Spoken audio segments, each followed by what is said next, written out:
Hi friends, আমি আজকে একটা ভর্তার রেসিপি নিয়ে চলে এসেছি। দেখো তো এগুলো কি। হ্যাঁ, এখন তো বেশ বাজারে শিম পাওয়া যাচ্ছে, তাই আজকে আমি করব শিম ভর্তা একটু অন্যরকমভাবে। শিমের শিরাগুলো ফেলে দিয়ে প্রেসারে 2টো সিটি দিয়ে ভালো মতো জল ঝরিয়ে রেখে দিতে হবে। আর এর জন্য লাগছে পেঁয়াজ কুচি, কয়েকটা কোয়া রসুন আর শুকনো লঙ্কা 2টো।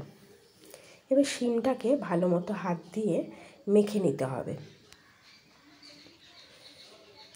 এতে কিন্তু আমি নুন অ্যাড করিনি, নুনটা এতে পরে দিতে হবে। এবার কড়ায় সর্ষের তেলে শুকনো লঙ্কা 2টো ভেজে তুলে নেব।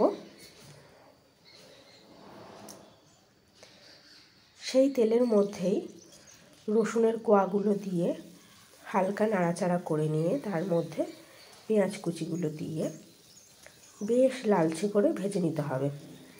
পেঁয়াজের মধ্যে হালকা একটু নুন অ্যাড করবেন।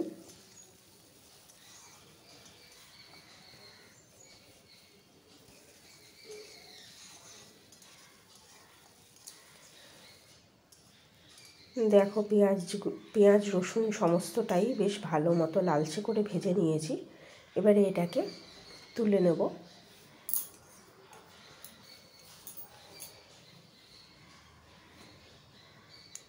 এটা ঠান্ডা হওয়ার জন্য রেখে দিতে হবে। অন্যদিকে কড়াইয়ে সেই শিমের মাখাটা দিয়ে নেড়ে নিতে হবে যতক্ষণ না শিমের সমস্ত জলটা শুকিয়ে আসছে।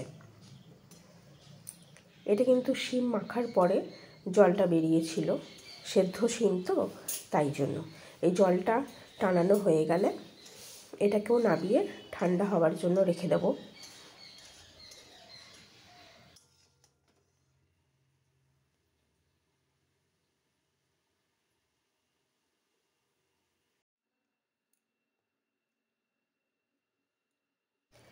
ঠান্ডা হয়ে গেলে এবার পেঁয়াজ শুকনো লঙ্কা ভাজা রসুনের সাথে সামান্য নুন অ্যাড করে সমস্তটা ভালো মতো হাত দিয়ে মেখে নিতে হবে শিমের সাথে। আর এই মাখার সময় ভাজা রসুনগুলোকে হাত দিয়ে একটুখানি স্ম্যাশ করে নেবেন, তাহলে দেখবেন এর ফ্লেভারটা আরও বেশি ভালো লাগছে।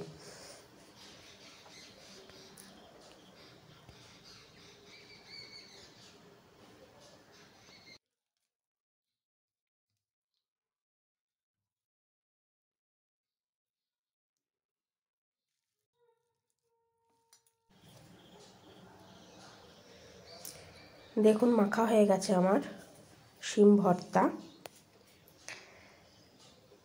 এই শিম ভর্তা গরম ভাতের সাথে অসাধারণ লাগে। তোমরা কিন্তু অবশ্যই ট্রাই করো আর আমাকে জানিও কিন্তু কেমন লাগলো। ভালো লাগলে অবশ্যই লাইক অ্যান্ড শেয়ার।